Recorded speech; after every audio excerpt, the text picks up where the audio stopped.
The Book of Life, buku kehidupan Krishnamurti, bulan Mei. Daftar isi: 1. Kecerdasan, 2. Perasaan, 3. Kata-kata, 4. Pengkondisian. Kecerdasan. Batin yang kaya dengan kepolosan. Kebenaran, Tuhan yang sesungguhnya, bukan Tuhan yang dibuat oleh manusia. Tidak menghendaki batin yang telah rusak, remeh, dangkal, sempit, terbatas. Ia membutuhkan batin yang sehat untuk mengapresiasikannya. Ia membutuhkan batin yang kaya. Kaya bukan dengan pengetahuan, melainkan dengan kepolosan. Suatu batin yang padanya tidak pernah ada goresan pengalaman. Suatu batin yang bebas dari waktu. Tuhan-Tuhan yang Anda ciptakan untuk kenyamanan Anda sendiri mengizinkan siksaan. Mereka menerima batin yang telah dibuat tumpul, tetapi yang sesungguhnya tidak menginginkan itu. Ia menginginkan manusia yang total dan lengkap, yang hatinya penuh, kaya, jernih, mampu merasa secara intens, mampu melihat keindahan sebatang pohon, seulas senyum anak kecil, dan kepedihan seorang perempuan yang tidak pernah makan kenyang. Anda harus memiliki perasaan yang luar biasa ini, kepekaan terhadap segala sesuatu, kepada binatang, kepada kucing yang berjalan di atas tembok, kepada kekumuhan, sampah dan kotoran manusia yang berkubang dalam kemiskinan, dalam keputusasaan. Anda harus peka, yang berarti merasa secara intens, bukan ke arah tertentu, bukan emosi yang datang dan pergi, tetapi yang berarti peka dengan saraf Anda, dengan mata Anda, dengan tubuh Anda, dengan telinga Anda, dengan suara Anda. Anda harus sepenuhnya peka sepanjang waktu. Kecuali Anda sepenuhnya peka seperti itu, tidak ada kecerdasan. Kecerdasan datang bersama kepekaan dan pengamatan. 1 Mei. Kecerdasan. Apakah peran emosi dalam kehidupan? Bagaimana emosi muncul? Sederhana sekali. Emosi muncul melalui rangsangan, melalui saraf. Anda menusukkan jarum ke tubuh saya, dan saya melompat. Anda menyanjung saya, dan saya senang. Anda menghina saya, dan saya tidak senang. Melalui panca indera kita, emosi muncul. Dan kebanyakan dari kita berfungsi melalui emosi senang. Jelas bukan? Anda suka dikenal sebagai seorang Hindu, lalu Anda termasuk dalam sebuah kelompok, dalam sebuah komunitas, dalam sebuah tradisi, betapapun tuanya, dan Anda suka itu. Bhagavad Gita, Upanishad, dan tradisi-tradisi tua setinggi gunung. Dan orang Muslim menyenangi tradisinya sendiri, dan seterusnya. Emosi kita muncul melalui rangsangan, melalui lingkungan, dan seterusnya. Itu jelas. Apakah peran emosi dalam kehidupan? Apakah emosi berarti hidup? Pahamkah Anda? Apakah kenikmatan itu cinta? Apakah keinginan itu cinta? Jika emosi itu cinta, itu adalah sesuatu yang selalu berubah, bukan? Tidakkah Anda tahu semua itu? Jadi kita harus menyadari bahwa emosi sentimen, semangat, merasa baik, dan sebagainya tidak ada kaitannya sama sekali dengan rasa sayang, welas asih yang sejati. Semua emosi berkaitan dengan pikiran dan oleh karena itu menghasilkan kenikmatan dan kesakitan. Cinta tidak mengenal kesakitan, tidak mengenal kesedihan, oleh karena ia bukan hasil dari kenikmatan atau keinginan. 2 Mei, kecerdasan, membebaskan kecerdasan. Hal yang pertama-tama perlu dilakukan, kalau boleh saya sarankan, adalah menyelidiki mengapa Anda berpikir dengan cara tertentu dan mengapa Anda merasa senang dan mengapa Anda merasa dengan cara tertentu. Jangan mencoba mengubahnya. Jangan mencoba menganalisis pikiran dan emosi Anda. Melainkan, sadarilah mengapa Anda berpikir menurut alur tertentu dan dari motif apa Anda bertindak. Sekalipun Anda dapat menemukan motifnya melalui analisis, sekalipun Anda mungkin menemukan sesuatu melalui analisis, itu tidak nyata. Ia hanya akan nyata apabila Anda sadar secara intens pada saat bekerjanya pikiran dan emosi Anda pada saat kini. Maka Anda akan melihat kehalusannya yang luar biasa, kerapuhannya yang halus. Selama Anda mempunyai harus dan tidak boleh, di dalam dorongan ini, Anda tidak akan pernah menemukan pikiran dan emosi yang mengembara dengan cepat. Dan saya yakin Anda telah dibesarkan dalam aliran harus dan tidak boleh. Dan dengan demikian, Anda telah menghancurkan pikiran dan perasaan. Anda telah terikat dan lumpuh karena sistem, metode, karena guru-guru Anda. Jadi, tinggalkan semua harus dan tidak boleh itu. Ini tidak berarti boleh mengumbar hawa nafsu, melainkan menyadari batin yang terus-menerus berkata, saya harus dan saya tidak boleh. Maka seperti sekuntum bunga yang mekar pada suatu pagi, begitu pula kecerdasan muncul, ada, berfungsi, menciptakan pemahaman. 3 Mei, kecerdasan, intelek versus kecerdasan. Melatih intelek tidak menghasilkan kecerdasan. Alih-alih kecerdasan muncul bila kita bertindak secara selaras dengan sempurna, baik secara intelektual maupun emosional. Terdapat perbedaan besar antara intelek dan kecerdasan. Intelek hanyalah sekedar fungsi pikiran yang bebas dari emosi.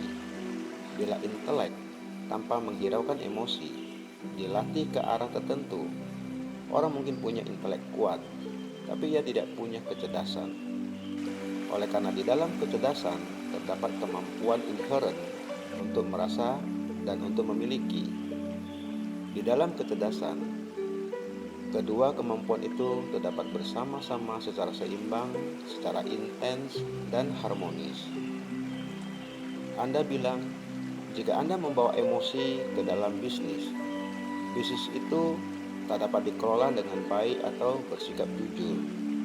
Jadi Anda membagi-bagi batin Anda ke dalam kotak-kotak. Di dalam satu kotak, Anda simpan kebutuhan dari bisnis Anda. Di dalam kotak lain, emosi Anda. Dan dalam kotak ketiga, kepentingan bisnis Anda yang tidak ada kaitannya dengan kehidupan intelektual dan emosional Anda. Pikiran bisnis Anda memperlakukan kehidupan sebagai cara untuk memperoleh uang untuk dapat hidup. Begitulah kehidupan yang kacau balau ini. Pemecah belahan kehidupan Anda terus berlanjut. Jika Anda sungguh-sungguh menggunakan kecerdasan Anda dalam bisnis, artinya jika emosi Anda dan pikiran Anda bertindak secara harmonis, bisnis Anda mungkin gagal. Ya, itu sangat mungkin. Dan Anda mungkin membiarkannya gagal bila Anda sungguh-sungguh merasakan absurditas, kekejaman, dan eksploitasi yang terlibat di dalam cara hidup seperti ini. Sebelum Anda sungguh-sungguh mendekati seluruh kehidupan dengan kecerdasan Anda, alih-alih sekedar dengan intelek Anda, tak ada sistem apapun di dunia yang dapat menyelamatkan manusia dari pergulatan tanpa henti demi sesuap nasi. 4 Mei, kecerdasan, sentimen dan emosi menumbuhkan kekejaman. Kita dapat melihat baik emosi maupun rasa hati tidak punya tempat sama sekali sepanjang menyangkut cinta. Sentimentalitas dan emosi hanyalah sekedar reaksi senang dan tak senang. Saya suka kepada Anda dan saya sangat bergairah terhadap Anda. Saya suka tempat ini, oh indah sekali, dan sebagainya, yang menyiratkan bahwa saya tidak suka yang lain, dan seterusnya. Jadi, rasa hati dan emosi menumbuhkan kekejaman. Pernahkah Anda memandangnya?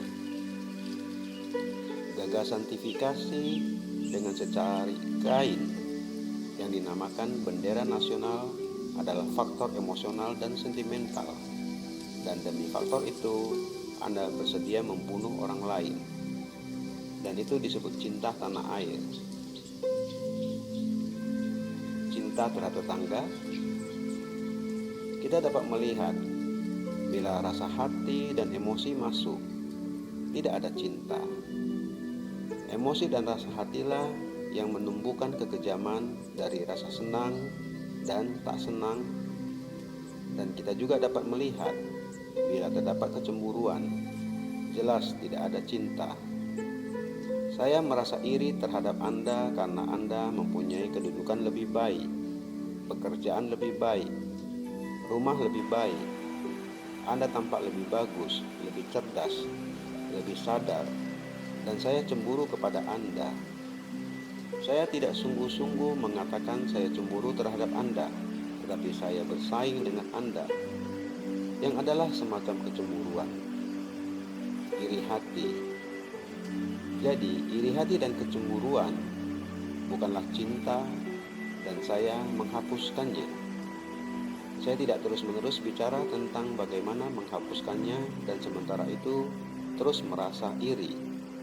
Saya sungguh-sungguh menghapuskannya seperti hujan membersihkan debu dari hari-hari kemarin pada dedaunan. Saya menghapuskannya begitu saja. 5 Mei, kecerdasan.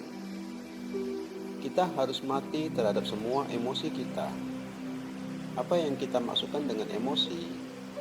Apakah itu suatu rasa tubuh, sensasi, suatu reaksi, suatu respon dari panca indera, kebencian, rasa bakti, rasa cinta atau simpati terhadap orang lain? Semua itu adalah emosi. Beberapa di antaranya seperti cinta dan simpati kita sebut positif, dan yang lain seperti kebencian kita sebut negatif dan ingin kita lenyapkan. Apakah cinta lawan dari kebencian? Dan apakah cinta suatu emosi, suatu rasa tubuh, suatu perasaan yang berlanjut melalui ingatan? Jadi, apa yang kita maksud dengan cinta? Jelas, cinta bukanlah ingatan. Itu sangat sukar kita pahami, oleh karena bagi kebanyakan dari kita, cinta adalah ingatan. Ketika Anda berkata Anda mencintai istri atau suami Anda, apakah yang Anda maksud dengan itu? Apakah Anda mencintai sesuatu yang memberikan Anda kenikmatan? Apakah Anda mencintai sesuatu yang dengan itu Anda melihat diri Anda dan Anda dikenali sebagai milik Anda? Maaf, ini adalah fakta. Saya tidak membuat-buat, jadi jangan terkejut. Yang kita cintai atau kita kira kita cintai adalah gambar, simbol, istriku atau suamiku, bukan individu yang hidup. Saya tidak tahu istriku atau suamiku sama sekali, dan saya tidak akan pernah tahu orang itu selama bagi kita Mengetahui berarti mengenali. Oleh karena pengenalan didasarkan pada ingatan, ingatan tentang kenikmatan dan kesakitan, ingatan tentang hal-hal yang saya dambakan, saya rindukan, hal-hal yang saya miliki dan yang terhadapnya saya melekat. Bagaimana saya bisa mencinta bila ada ketakutan, kesedihan, kesepian, bayangan keputusasaan? Bagaimana seorang yang penuh ambisi bisa mencinta? Dan kita semua sangat ambisius, betapapun terhormatnya. Jadi, untuk sungguh-sungguh menemukan apa cinta itu, kita harus mati terhadap seluruh masa lampau kita, terhadap semua emosi kita, yang baik maupun yang buruk, mati tanpa upaya, seperti kita menghadapi suatu racun yang berbahaya. Oleh karena kita memahaminya. 6 Mei, kecerdasan. Kita harus memiliki perasaan luhur. Di dunia modern, tempat terdapat begitu banyak masalah, kita cenderung kehilangan perasaan luhur. Yang saya maksud dengan kata perasaan, bukanlah sentimen, bukan emosionalisme, bukan sekedar rangsangan, tetapi kualitas persepsi, kualitas mendengar, menyimak, kualitas merasakan seekor burung berkicau di sebuah pohon, gerakan sehelai daun dalam sorotan sinar matahari, merasakan sesuatu secara luhur, secara mendalam, secara menembus, amat sukar bagi kebanyakan dari kita. Oleh karena kita mempunyai banyak masalah, apapun yang kita sentuh seolah-olah menjadi masalah. Dan tampaknya masalah manusia tak ada habisnya, dan ia tampak sama sekali tidak mampu menyelesaikannya. Oleh karena makin banyak masalah, makin berkurang perasaan.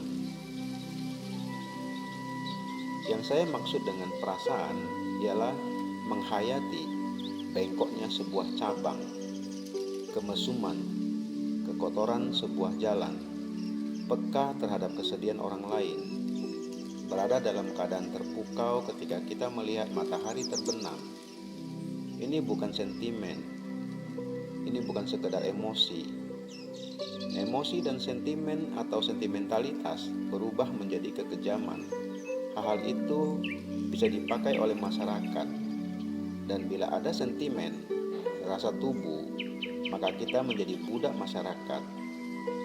Alih-alih kita harus memiliki perasaan luhur, perasaan terhadap keindahan, perasaan terhadap sebuah kata, keheningan di antara dua kata, dan mendengar sebuah suara secara jelas. Semua itu menghasilkan perasaan, dan kita perlu memiliki perasaan yang kuat. Oleh karena hanya perasaanlah yang membuat batin amat peka.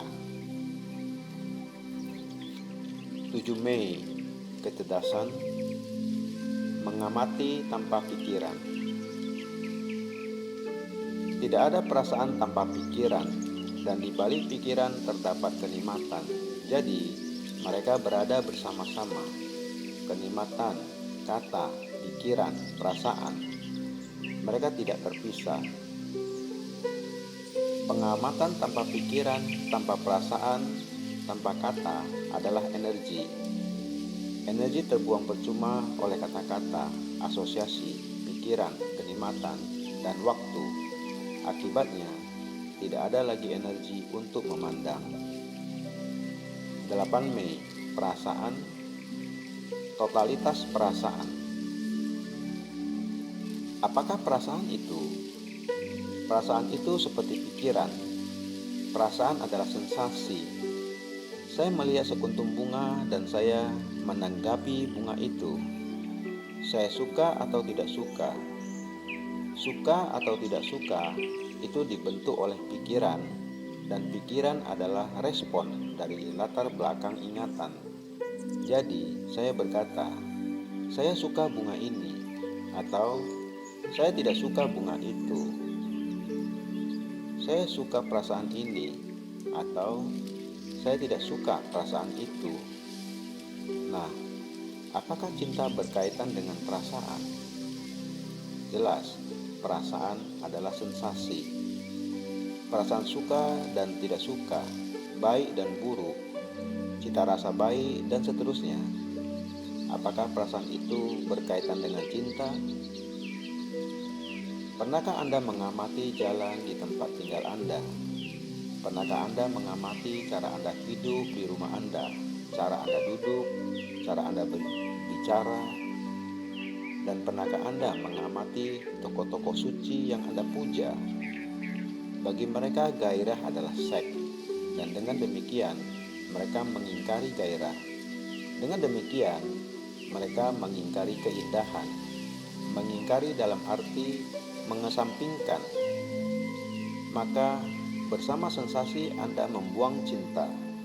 Oleh karena Anda berkata, sensasi akan membelenggu saya akan diperbudak oleh nafsu seks. Oleh karena itu, saya harus memotongnya. Dengan demikian, Anda membuat seks menjadi masalah besar. Bila Anda memahami perasaan dengan tuntas, bukan sebagian-sebagian, bila Anda sungguh-sungguh memahami totalitas perasaan, maka Anda akan tahu apa cinta itu. Bila Anda mampu melihat keindahan sebatang pohon, bila Anda mampu melihat keindahan seulas senyum, bila Anda mampu melihat matahari terbenam di balik dinding kota Anda, melihat secara total, maka Anda akan tahu apa cinta itu. 9 Mei, perasaan.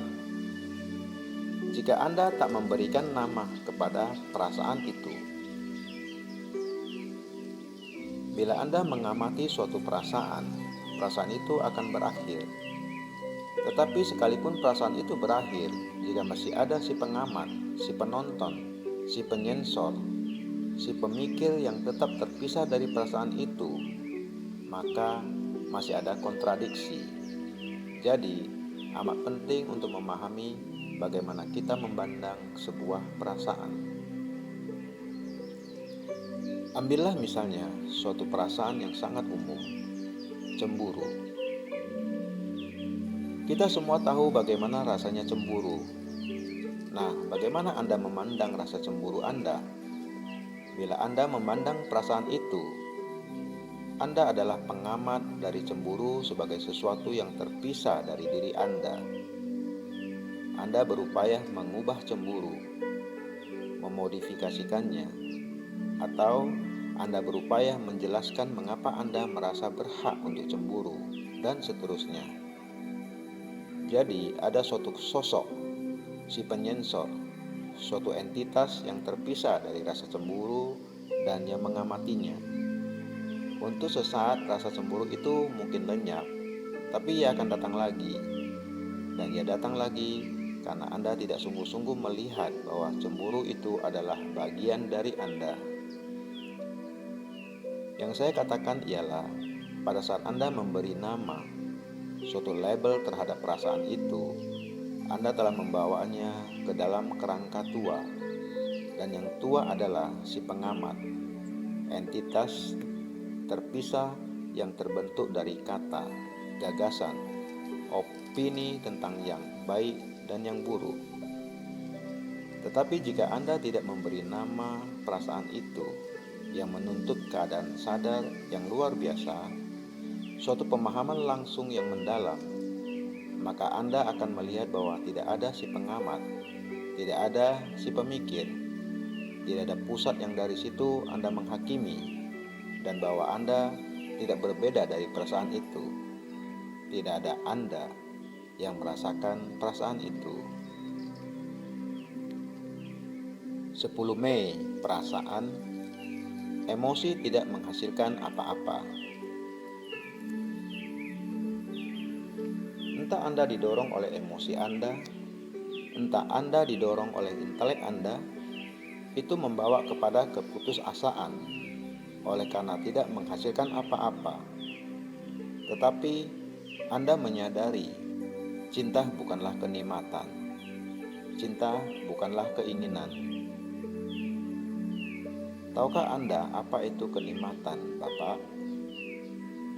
Bila Anda memandang sesuatu atau bila Anda mempunyai suatu perasaan, maka memikirkan perasaan itu, menggeluti terus-menerus perasaan itu, memberi Anda kenikmatan, dan Anda menginginkan kenikmatan itu, dan Anda mengulangi kenikmatan itu terus-menerus. Entah seseorang sangat berambisi atau tidak punya ambisi, itu memberinya kenikmatan. Bila seseorang mencari kekuasaan, kedudukan, keterhormatan atas nama negara, atas nama suatu gagasan, dan sebagainya, itu memberinya kenikmatan. Dia tidak punya cinta sama sekali, dan oleh karena itu ia berbuat kerusakan di muka bumi. Dia menimbulkan perang di dalam maupun di luar. Jadi kita perlu menyadari bahwa emosi, sentimen, entusiasme, merasa enak, dan sebagainya tidak ada kaitannya sama sekali dengan kasih sayang, welas asih sejati. Semua sentimen, emosi berkaitan dengan pikiran, dan oleh karena itu menghasilkan kenikmatan dan kesakitan. Cinta tidak punya kesakitan, tidak punya penderitaan, oleh karena ia bukan hasil dari kenikmatan dan keinginan. 11 Mei, perasaan, ingatan menafikan cinta. Mungkinkah untuk mencinta tanpa berpikir? Apakah yang Anda maksud dengan berpikir? Berpikir adalah respon terhadap ingatan akan kesakitan dan kenikmatan. Tidak ada berpikir tanpa sisa-sisa yang ditinggalkan oleh pengalaman yang tak tuntas. Cinta berbeda dari emosi dan perasaan. Cinta tidak bisa dibawa ke dalam lingkup pikiran, sedangkan perasaan dan emosi bisa. Cinta adalah nyala api tanpa asap, selalu segar, kreatif, bersuka cita. Cinta seperti itu berbahaya bagi masyarakat, bagi hubungan, maka pikiran masuk, memodifikasikan, menuntun, mengesahkan, menghilangkan bahayanya. Lalu kita bisa hidup bersama itu. Tidakkah Anda tahu, bila Anda mencintai seseorang, Anda mencintai seluruh umat manusia? Tidakkah Anda tahu betapa berbahayanya mencintai seorang manusia?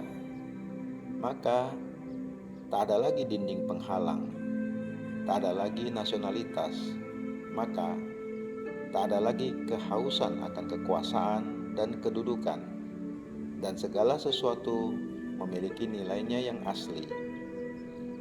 Orang seperti itu berbahaya bagi masyarakat. Agar cinta ada, proses ingatan harus berakhir. Ingatan muncul hanya apabila pengalaman tidak dipahami secara penuh dan tuntas. Ingatan hanyalah sisa pengalaman. Itu adalah hasil dari suatu tantangan yang tidak dipahami dengan tuntas. Kehidupan adalah proses tantangan dan tanggapan. Tantangan selalu baru, tapi tanggapan selalu tua. Tanggapan ini yang adalah pengkondisian, yang adalah hasil masa lampau, perlu dipahami dan bukan didisiplinkan atau dikutuk habis. Itu berarti menjalani kehidupan dari hari ke hari secara baru, secara penuh dan tuntas. Hidup secara tuntas ini hanya mungkin bila terdapat cinta. Bila hati Anda penuh, bukan penuh kata-kata atau penuh hal-hal yang dibuat oleh pikiran, hanya apabila ada cinta. Ingatan berakhir, maka setiap saat adalah kelahiran kembali. 12 Mei, perasaan. Jangan beri nama suatu perasaan. Apa yang terjadi jika Anda tidak memberi nama? Anda akan memandang suatu emosi, suatu rasa tubuh secara lebih langsung, dan oleh karena itu mempunyai hubungan yang lain dengannya. Seperti hubungan Anda dengan sekuntum bunga. Jika Anda tidak memberinya nama, Anda terpaksa memandangnya secara baru. Jika Anda tidak memberi nama pada sekelompok manusia, Anda terpaksa memandang masing-masing wajah individual dan tidak memperlakukan mereka sebagai kerumunan massa. Oleh karena itu, Anda jauh lebih waspada, jauh lebih tajam mengamati, lebih memahami. Anda memiliki perasaan welas asih dan cinta lebih mendalam. Tetapi, jika Anda memperlakukan mereka sebagai kerumunan massa, selesailah sudah. Jika Anda tidak memberi label, Anda harus memperhatikan setiap perasaan pada saat munculnya. Bila Anda memberi label, apakah perasaan itu berbeda dari labelnya? Ataukah label itu membangunkan perasaan itu? Jika saya tidak memberi nama suatu perasaan, dengan kata lain, pikiran tidak berfungsi sekedar karena kata-kata, atau jika saya tidak berpikir dalam kata-kata, gambar-gambar, atau simbol-simbol yang dilakukan oleh kebanyakan dari kita, lalu apa yang terjadi? Jelas kemudian batin bukanlah sekedar si pengamat. Bila batin tidak berpikir dalam kata-kata, simbol-simbol, gambar-gambar, tidak terdapat si pemikir yang terpisah dari pikirannya, yang adalah kata. Maka batin menjadi hening,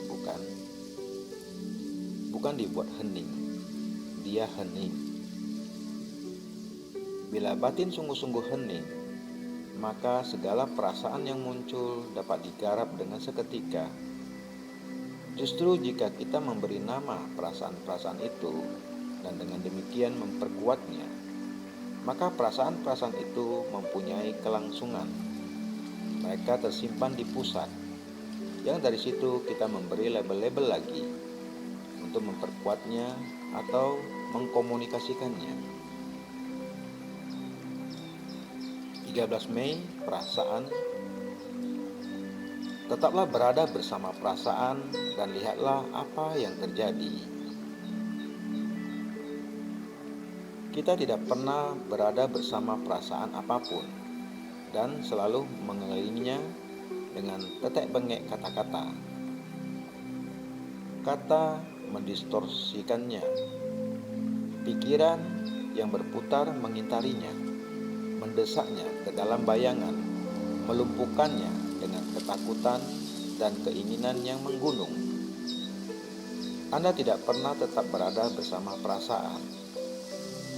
Berada bersama apapun, bersama kebencian, bersama rasa indah yang asing itu. Jika perasaan benci muncul, Anda berkata betapa buruk itu. Terdapat dorongan, pergulatan untuk menaklukkannya, goncongan pikiran tentang hal itu. Coba tetap berada bersama perasaan benci itu, bersama perasaan iri hati, cemburu, bersama racun ambisi. Oleh karena bagaimanapun juga, itulah yang Anda miliki dalam kehidupan sehari-hari.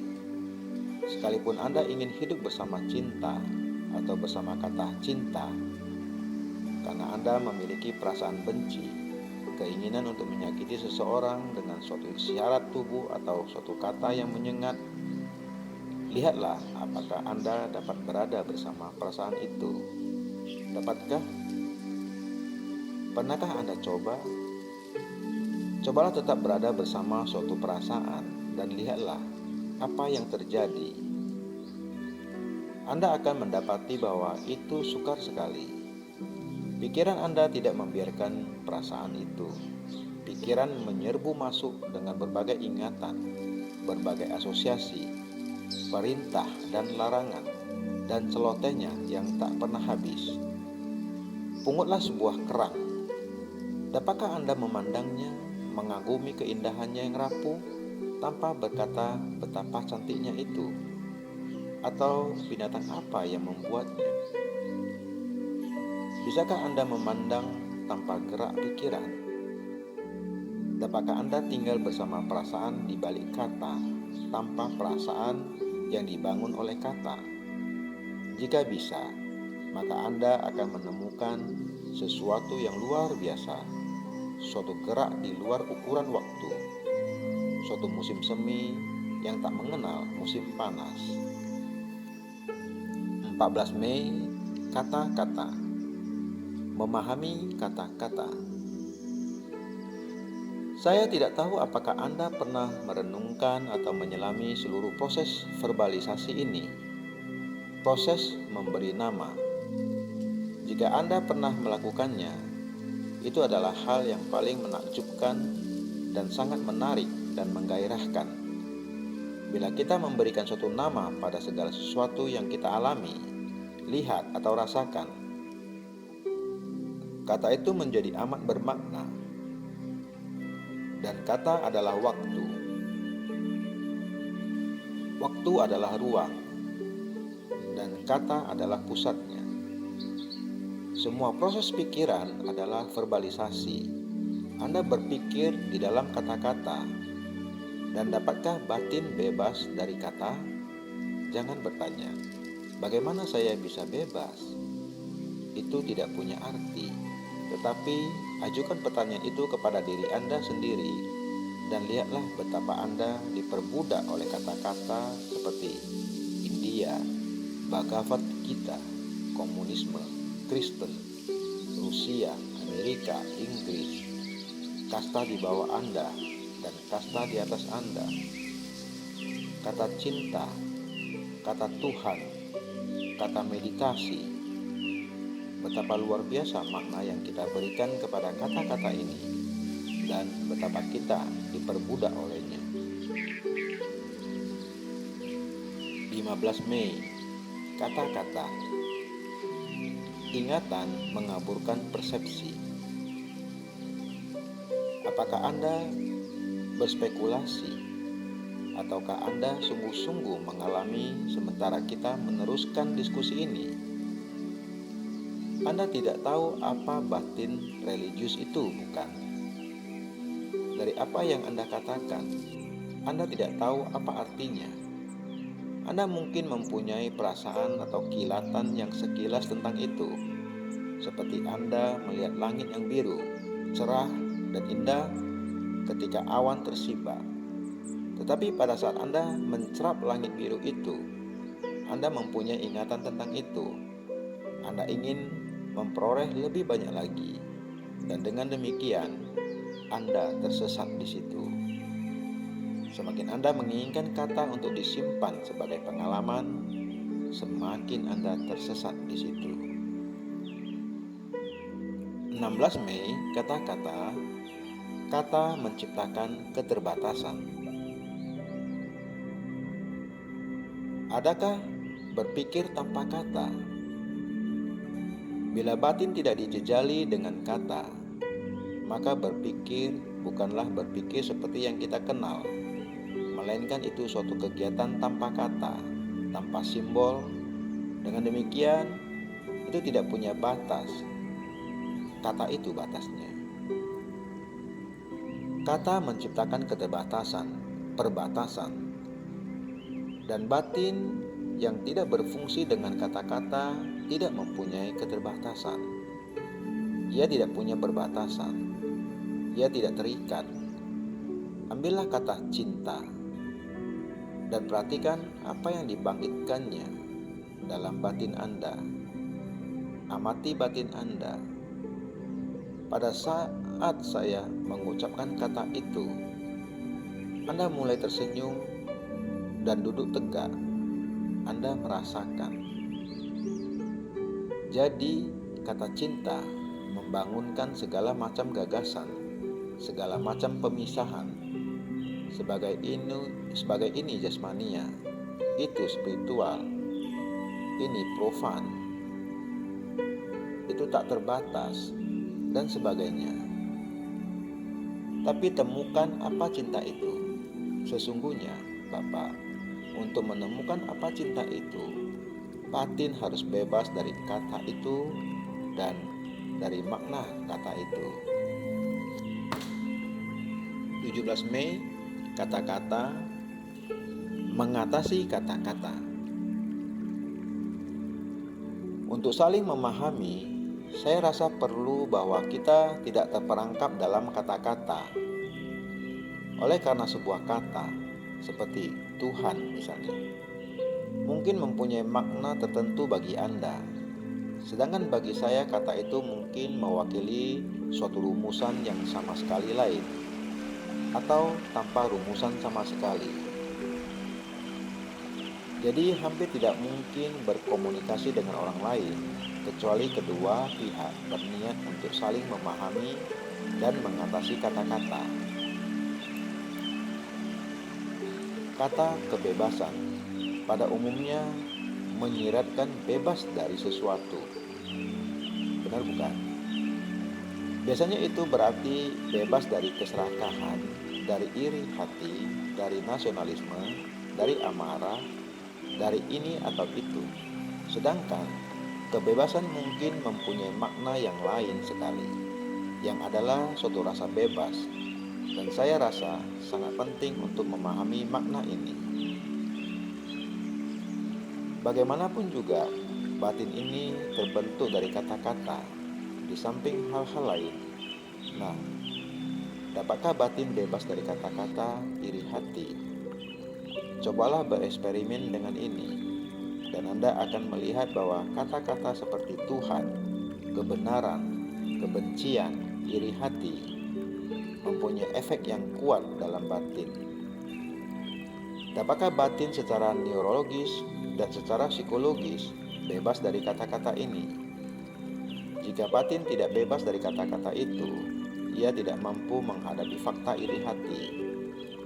Bila batin dapat memandang langsung fakta yang dinamakannya iri hati, maka fakta itu sendiri bertindak jauh lebih cepat daripada upaya batin untuk melakukan sesuatu terhadap fakta itu. Selama batin berpikir untuk melenyapkan iri hati melalui cita-cita tentang tanpa iri hati dan seterusnya, perhatiannya menyimpang. Ia tidak lagi berhadapan dengan faktanya. Dan kata iri hati itu sendiri merupakan pengalihan perhatian dari faktanya. Proses pengenalan adalah melalui kata. Dan pada saat saya mengenali perasaan melalui kata, saya memberikan kelangsungan pada perasaan itu. 18 Mei, kata-kata melihat secara luar biasa. Jadi kita bertanya, seperti pada awal tadi, bisakah batin sampai pada penglihatan yang luar biasa, bukan dari tepi, bukan dari luar, bukan dari perbatasan, melainkan sampai ke situ tanpa pencarian apapun. Dan sampai ke situ tanpa pencarian apapun adalah satu-satunya jalan untuk menemukan. Oleh karena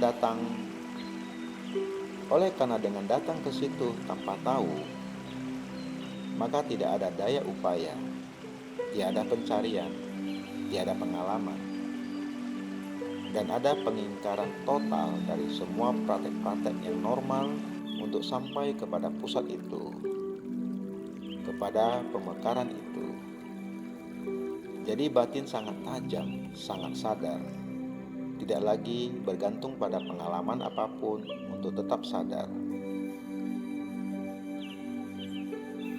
Jika kita bertanya kepada diri sendiri, kita bisa bertanya dengan kata-kata. Memang, bagi kebanyakan orang, bertanya harus dengan kata-kata. Dan kita harus ingat, kata bukanlah hal yang dinamakannya, seperti kata pohon. Bukanlah pohon,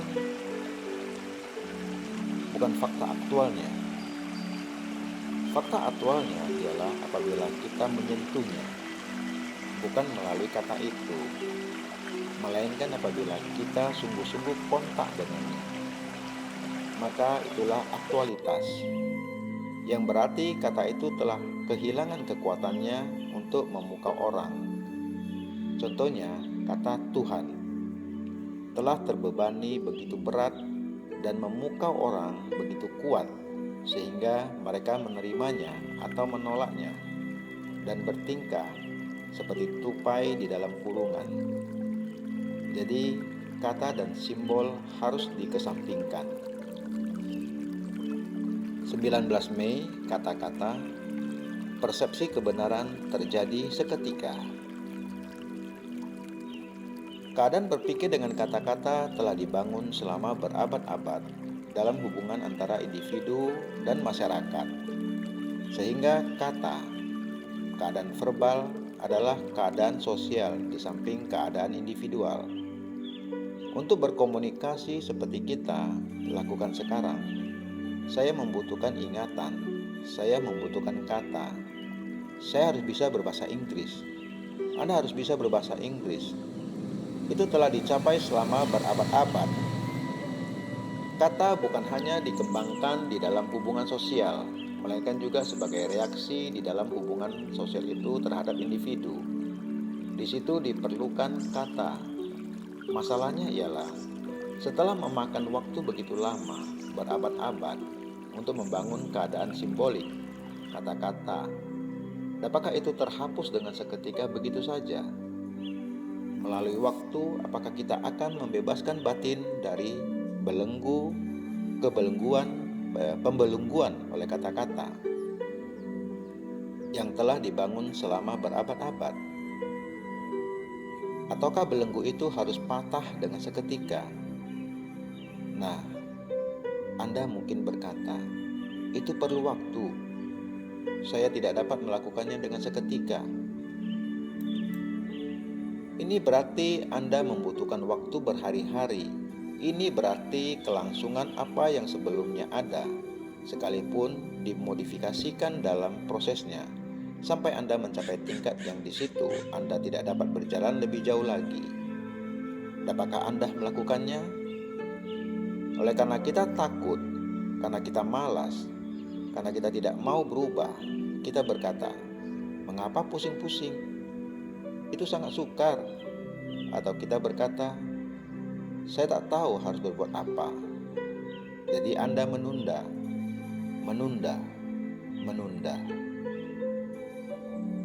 Tetapi Anda harus melihat kebenaran dari kelangsungan dan modifikasi kata. Persepsi akan kebenaran apapun berlangsung seketika, bukan di dalam waktu. Dapatkah batin menembus dengan seketika? Terhadap pertanyaan itu sendiri, dapatkah batin melihat kata sebagai penghalang, memahami makna kata dengan sekilas, dan berada dalam keadaan yang di situ batin tidak lagi terperangkap di dalam waktu? Anda tentu pernah mengalami ini. Cuma itu amat jarang bagi kebanyakan dari kita. 20 Mei, kata-kata, kebenaran halus. Anda mengalami kilatan pemahaman, pencerahan yang luar biasa cepat ketika batin sangat hening, ketika pikiran tidak ada, ketika batin tidak dibebani oleh kebisingannya sendiri.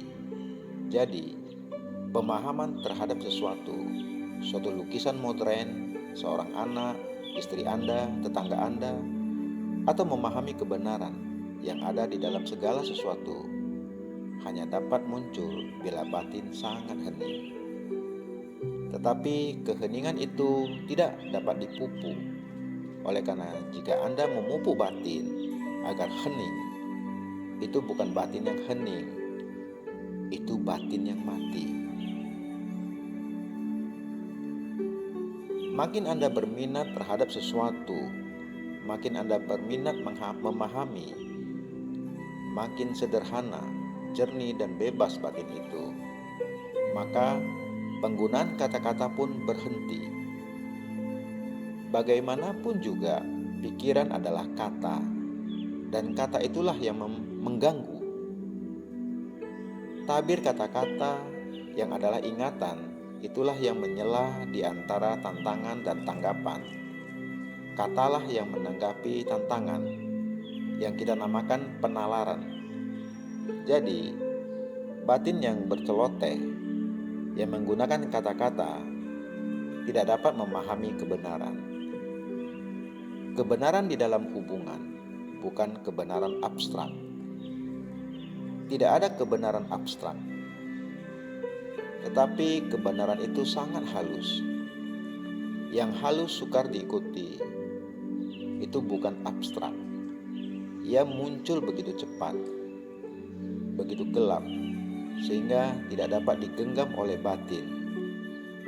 Bagaikan pencuri di waktu malam, ia datang dalam kegelapan, bukan pada saat Anda siap menerimanya. Penerimaan Anda hanyalah sekedar mengundang keserakahan. Jadi, batin yang terperangkap di dalam kata-kata tidak dapat memahami kebenaran. 21 Mei, pengkondisian. Semua pikiran tidak lengkap. Anda dan saya menyadari bahwa kita terkondisi. Jika Anda berkata, seperti dikatakan oleh sementara orang, bahwa pengkondisian tidak bisa dihindarkan, maka tidak ada masalah. Anda budak dan selesailah sudah. Tetapi jika Anda mulai bertanya-tanya, apakah mungkin untuk mematahkan keterbatasan ini, keterkondisian ini, maka ada masalah. Jadi, Anda harus menyelidik ke dalam seluruh proses pikiran, bukan? Jika Anda sekadar berkata, saya harus sadar akan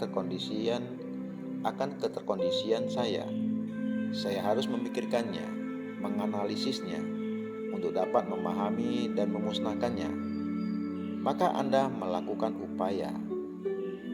Pemikiran Anda, analisis Anda, masih hasil dari latar belakang Anda, maka melalui pikiran Anda, jelas Anda tidak mungkin mematahkan keterkondisian yang pikiran itu sendiri adalah bagiannya. Jadi pertama-tama lihatlah masalah itu saja. Jangan bertanya bagaimana jawabannya, pemecahannya. Faktanya kita terkondisi, dan bahwa semua pikiran untuk memahami keterkondisian ini selalu tidak lengkap.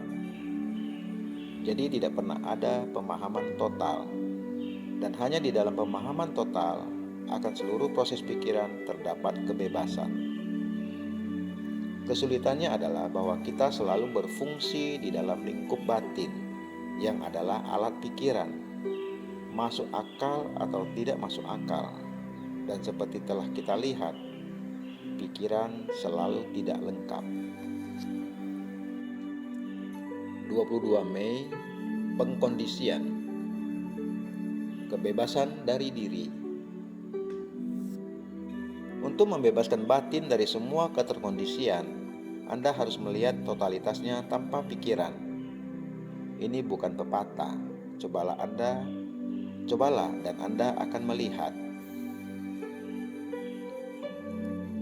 Pernahkah Anda melihat sesuatu tanpa pikiran? Pernahkah Anda menyimak, memandang, tanpa memasukkan semua proses reaksi ini? Anda akan berkata, mustahil untuk melihat tanpa pikiran. Anda akan berkata, tidak ada batin yang tak terkondisi. Bila Anda berkata demikian, Anda sudah menghalangi diri Anda sendiri dengan pikiran. Oleh karena faktanya adalah Anda tidak tahu. Jadi, dapatkah saya melihat? Dapatkah batin menyadari keterkondisiannya sendiri? Saya rasa dapat. Silakan mencoba. Dapatkah Anda menyadari bahwa Anda seorang beragama, seorang sosialis, seorang komunis, ini, itu, hanya sadar, tanpa mengatakan itu benar atau salah? Oleh karena begitu sulit untuk sekedar melihat, kita berkata itu mustahil. Saya katakan, hanya bila Anda menyadari totalitas diri Anda ini tanpa reaksi apapun, maka keterkondisian itu lenyap secara total, mendalam, yang sesungguhnya adalah kebebasan dari diri. 23 Mei, pengkondisian. Kesadaran dapat menghabisi semua masalah. Jelas semua proses berpikir adalah terkondisi. Tidak ada yang disebut berpikir bebas. Berpikir tidak pernah bebas. Itu adalah hasil dari pengkondisian kita, dari latar belakang kita, dari budaya kita, dari iklim kita, dari latar belakang sosial, ekonomi, dan politis kita. Bahkan buku-buku yang Anda baca dan praktek-praktek religius yang Anda lakukan semuanya ada di latar belakang. Dan setiap pikiran adalah hasil dari latar belakang itu. Jadi, jika kita bisa sadar dan nanti dapat kita selami apa artinya hal itu, apa artinya sadar, mungkin kita dapat membongkar keterkondisian batin tanpa proses kehendak, tanpa niat untuk membongkar terkondisian batin. Oleh karena begitu, Anda berniat, terdapat entitas yang menginginkan, entitas yang berkata, saya harus membongkar keterkondisian batin saya. Entitas itu sendiri adalah hasil dari keinginan kita untuk mencapai hasil tertentu. Jadi ada konflik di situ. Jadi, mungkinkah untuk sadar akan keterkondisian kita, untuk sekedar sadar, yang di situ tidak ada konflik sama sekali. Keadaan sadar itu sendiri, jika dibiarkan, mungkin dapat menghabisi masalah yang ada. 24 Mei, pengkondisian. Tidak ada pengkondisian yang luhur atau lebih baik. Tidakkah dorongan batin untuk membebaskan diri dari keterkondisiannya menggerakkan suatu pola lain, perlawanan, dan pengkondisian? Setelah menyadari pola atau cetakan yang di dalamnya Anda dibesarkan, Anda ingin bebas dari itu. Tetapi, tidakkah keinginan batin untuk bebas ini mengkondisikan lagi batin dengan cara lain? Pola lama menekankan bahwa Anda harus menyesuaikan diri dengan otoritas, dan sekarang Anda mengembangkan pola baru yang menekankan bahwa Anda tidak boleh menyesuaikan diri. Jadi Anda mempunyai dua pola yang satu sama lain berkonflik. Selama ada kontradiksi batinia, ini terjadi pengkondisian lebih jauh. Terdapat dorongan untuk menyesuaikan diri dan terdapat dorongan untuk bebas. Betapapun berbeda tampaknya kedua dorongan ini, tidak keduanya secara mendasar mirip. Dan jika keduanya secara mendasar mirip, maka upaya Anda meraih kebebasan adalah sia-sia. Oleh karena Anda hanya pindah dari satu pola ke pola lain tanpa akhir. Tidak ada pengkondisian yang mulia atau lebih baik, dan keinginan itulah yang harus dipahami. 25 Mei, pengkondisian, bebas dari terkondisian. Keinginan untuk membebaskan diri dari keterkondisian hanya akan melanjutkan keterkondisian. Tetapi jika alih-alih mencoba menekan keinginan, kita memahami seluruh proses keinginan, di dalam pemahaman itu sendiri muncullah pembebasan dari keterkondisian.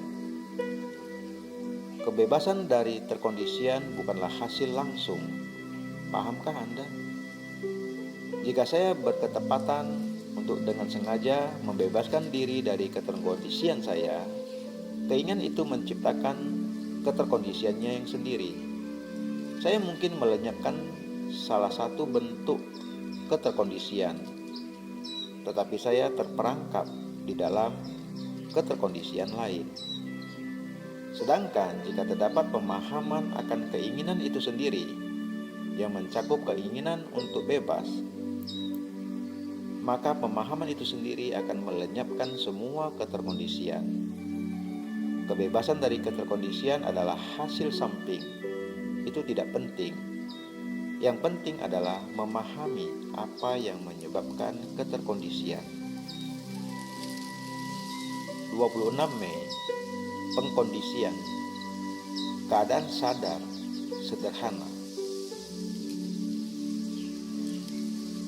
Sesungguhnya setiap bentuk penimbunan, baik pengetahuan maupun pengalaman, setiap bentuk cita-cita, setiap koreksi pikiran, setiap praktek bersungguh-sungguh untuk membentuk pikiran, apa yang wajib dan apa yang tidak boleh, semua ini melumpuhkan proses penyelidikan dan penemuan. Jadi saya rasa penyelidikan kita hendaknya bukan untuk memecahkan masalah-masalah kita yang ada di hadapan kita, alih-alih untuk menemukan apakah batin sadar maupun batin tak sadar yang dalam, yang di situ tertimbun semua tradisi, ingatan, warisan pengetahuan ras kita, apakah semua itu dapat dikesampingkan. Saya rasa itu dapat dilakukan hanya apabila batin mampu sadar tanpa suatu tuntutan, tanpa tekanan, sekedar sadar. Saya rasa itu suatu hal yang paling sukar untuk sadar. Karena kita terperangkap dalam masalah serta pemecahan yang ada di hadapan kita. Dan dengan demikian, kehidupan kita sangat dangkal. Sekalipun kita mungkin mengunjungi semua psikoanalis, membaca semua buku, memperoleh banyak pengetahuan, datang ke tempat ibadah, berdoa, bermeditasi, mempraktekkan berbagai disiplin. Namun, kehidupan kita jelas sangat dangkal oleh karena kita tidak tahu bagaimana menembus secara dalam. Saya rasa pemahaman jalan penembusan bagaimana menyelam sangat dalam terletak pada keadaan sadar. Sekedar menyadari pikiran dan perasaan kita tanpa menyalahkan, tanpa membandingkan, sekedar mengamati. Anda akan melihat jika Anda mau mencoba betapa luar biasa sukarnya. Oleh karena seluruh pendidikan kita adalah untuk menyalahkan, membenarkan, membandingkan. 27 Mei, pengkondisian. Tidak ada bagian batin yang tak terkondisi. Batin Anda terkondisi seluruhnya. Tidak ada bagian diri Anda yang tak terkondisi. Ini fakta. Anda suka atau tidak, Anda mungkin berkata, ada bagian diri Anda, si pengamat, ruh, yang lebih tinggi, Atman, yang tak terkondisi. Tetapi oleh karena Anda memikirkannya, itu berada dalam lingkup pikiran. Oleh karena itu, terkondisi.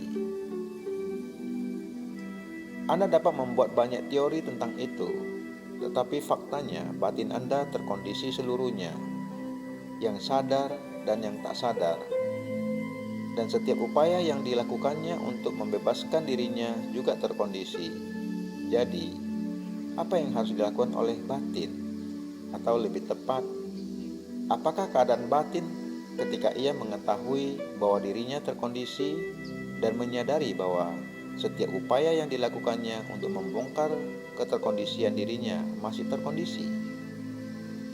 Nah, ketika Anda berkata, saya tahu saya terkondisi, apakah Anda sungguh-sungguh mengetahuinya? Ataukah itu sekedar pernyataan kata-kata? Apakah Anda mengetahuinya dengan kekuatan yang sama seperti Anda melihat seekor ular kobra?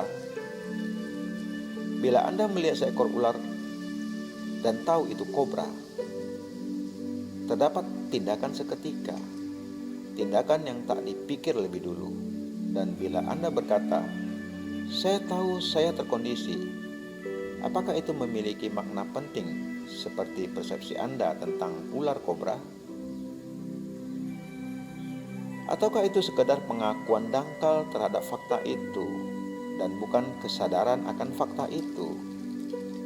Bila saya menyadari fakta bahwa saya terkondisi, terdapat tindakan seketika. Saya tidak perlu berdaya upaya untuk membongkar keterkondisian saya. Fakta bahwa saya terkondisi dan kesadaran akan fakta itu membawa pencerahan seketika. Kesulitannya terletak pada tidak menyadari dalam arti memahami seluruh implikasinya, melihat bahwa semua pikiran, betapa halus, betapa licin, betapa canggih atau filosofis, tetap terkondisi. 28 Mei, pengkondisian, beban bawah sadar. Di dalam batin, di bawah kesadaran, terdapat beban luar biasa dari masa lampau yang mendorong Anda ke arah tertentu. Nah, bagaimana kita dapat menghapuskan semua itu? Bagaimana bawah sadar dapat dibersihkan dari masa lampau dengan seketika? Orang yang suka berpikir secara analitis berkata bahwa bawah sadar dapat dibersihkan untuk sebagian atau seluruhnya melalui analisis, melalui penyelidikan, penjelajahan, pengakuan, penafsiran mimpi, dan sebagainya, sampai setidak-tidaknya Anda menjadi manusia normal yang mampu menyesuaikan diri Anda dengan lingkungan sekarang. Tetapi di dalam analisis selalu ada si penganalisis dan apa yang dianalisis, si pengamat yang menafsirkan apa yang diamati, yang adalah dualitas, sumber konflik. Jadi saya melihat sekedar menganalisis bawah sadar tidak akan menghasilkan apa-apa. Mungkin bisa membantu saya untuk menjadi agak kurang neurotik, menjadi agak lebih baik hati kepada istri saya, kepada tetangga saya, atau hal-hal dangkal lain seperti itu. Tetapi kita tidak membicarakan itu. Saya melihat bahwa proses analitis yang menyangkut waktu penafsiran, gerak pikiran sebagai si pengamat yang menganalisis apa yang diamati, tidak dapat membebaskan bawah sadar. Dengan demikian, saya menolak proses analisis sama sekali. Pada saat saya melihat fakta bahwa proses analitis tidak mampu dalam keadaan apapun melepaskan beban bawah sadar, saya keluar dari analisis. Saya tidak lagi menganalisis. Jadi apa yang terjadi? Oleh karena tidak ada lagi si penganalisis yang terpisah dari apa yang dianalisisnya, ia adalah itu. Ia bukan entitas yang terpisah dari itu. Maka kita mendapati bahwa bawah sadar sangat sedikit pentingnya. 29 Mei, pengkondisian. Selang waktu antara dua pikiran.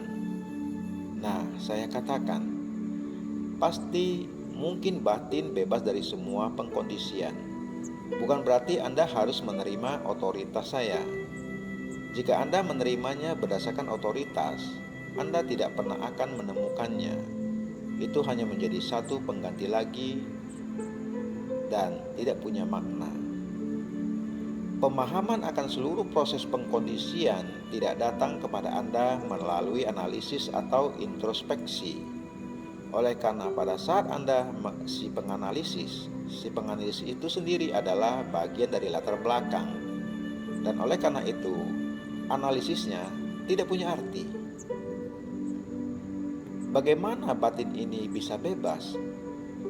Untuk bisa bebas, batin bukan hanya perlu melihat dan memahami ayunannya yang seperti bandul di antara masa lampau dan masa depan, melainkan juga memahami selang waktu di antara dua pikiran.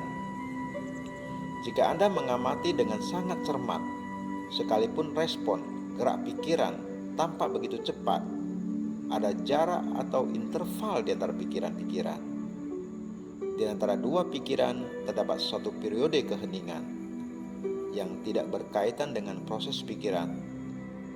Jika Anda mengamati, Anda akan melihat bahwa periode keheningan itu, interval itu, bukan berasal dari waktu. Dan penemuan interval itu, pengalaman penuh akan interval itu, membebaskan Anda dari keterkondisian. Atau lebih tepat, itu bukan membebaskan Anda, melainkan ada kebebasan dari keterkondisian. Hanya apabila batin tidak memberikan kelangsungan kepada pikiran apabila batin hening dengan keheningan yang tidak dibuat, yang tanpa penyebab apapun. Hanya dengan demikian terdapat kebebasan dari latar belakang. 30 Mei, pengkondisian. Amati bagaimana kebiasaan terbentuk. Tanpa kebebasan dari masa lampau, tidak ada kebebasan sama sekali. Oleh karena batin tidak pernah baru, segar, polos. Hanyalah batin yang segar dan polos yang bebas. Kebebasan tidak ada kaitannya dengan umur, tidak ada kaitannya dengan pengalaman. Dan saya melihat hakikat kebebasan terletak dalam memahami seluruh mekanisme kebiasaan, baik yang disadari atau tidak. Ini bukan masalah mengakhiri kebiasaan, melainkan melihat secara menyeluruh struktur kebiasaan. Anda perlu mengamati bagaimana kebiasaan terbentuk dan bagaimana dengan mengingkari atau melawan satu kebiasaan, tercipta kebiasaan lain. Yang penting adalah menyadari sepenuhnya kebiasaan. Oleh karena dengan demikian, seperti Anda akan lihat sendiri, tidak akan ada lagi pembentukan kebiasaan. Melawan kebiasaan, menentangnya, mengingkarinya, hanya memberikan kelangsungan kepada kebiasaan. Bila Anda melawan suatu kebiasaan tertentu, Anda memberi kehidupan kepada kebiasaan itu. Lalu perlawanan itu sendiri menjadi kebiasaan lebih jauh. Tetapi jika Anda sekedar menyadari seluruh struktur kebiasaan tanpa perlawanan, maka Anda akan mendapati bahwa terdapat kebebasan dari kebiasaan. Dan di dalam kebebasan itu terjadilah sesuatu yang baru. Hanyalah batin yang tumpul dan mengantuk yang menciptakan dan melekat pada kebiasaan. Suatu batin yang penuh perhatian dari saat ke saat, penuh perhatian terhadap apa yang dikatakannya, penuh perhatian terhadap gerak tangannya, gerak pikirannya, gerak perasaannya, akan mendapati bahwa pembentukan kebiasaan lebih jauh telah berakhir. Ini sangat penting untuk dipahami, oleh karena selama batin mematahkan satu kebiasaan dan dalam proses itu menciptakan kebiasaan baru, jelas ia tidak bisa bebas, dan hanyalah batin yang bebas yang dapat melihat sesuatu di luar dirinya. 31 Mei, renungan.